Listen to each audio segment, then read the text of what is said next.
ఒక వ్యక్తి చేసిన గొప్ప కార్యం ఏదైనా ఉందంటే నీ బిడ్డలను దేవుని కొరకు పెంచటం అండి.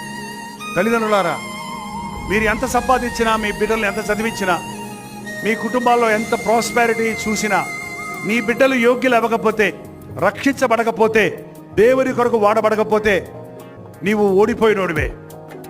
ప్రతి వారు మీ బిడ్డల కొరకు ప్రార్థించండి. తండ్రులారా, మీ బిడ్డల కొరకు ప్రార్థించండి. తల్లులారా, మీ పసిబిడ్డల కొరకు ప్రార్థించండి. మీ బిడ్డల కొరకు ప్రార్థించండి.